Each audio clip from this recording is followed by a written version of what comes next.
experimental setup with your test tube tied to the stand. This is the flask with just tap water inside. Okay.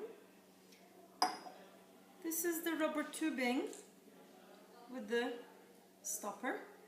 That's going to go on top over here, and this end will go into the flask. Okay, so this has to be your final setup.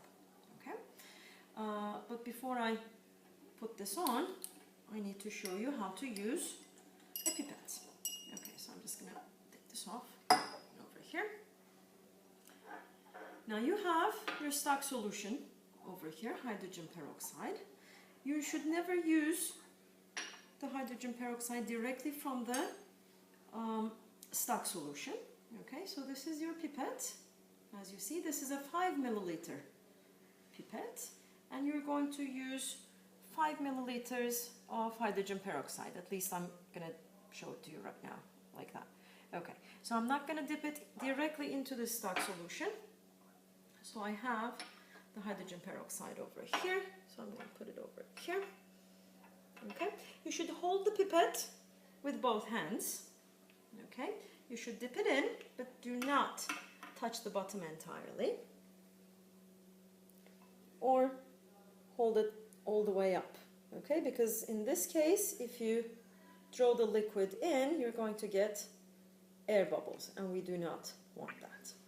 Okay, so just dip your pipette someplace in the middle, okay, and draw the liquid all the way up. Of course, you have to watch the volume, okay.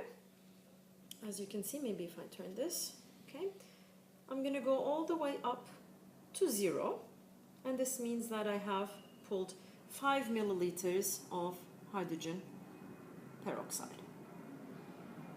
Okay, now I'm going to take this and place it very carefully in my test tube.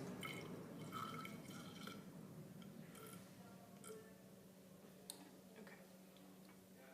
And don't forget, hydrogen peroxide is your substrate. Now after this, you should lay your pipette horizontally on the table. Then we're going to put the top carefully on. Okay, you have to make sure that this is tight. Okay, okay, so oops, no air escapes. Okay, so that's probably from the potato homogenate before.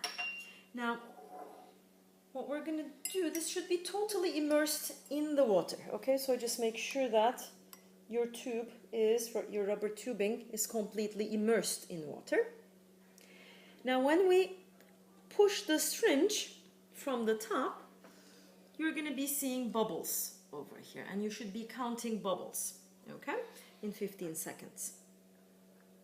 Okay, again, I do not dip my syringe in the stock solution. I have some potato homogenate over here. How much am I going to pull? I'm going to be using, okay, so that was 5. I'm going to do like around 2 milliliters.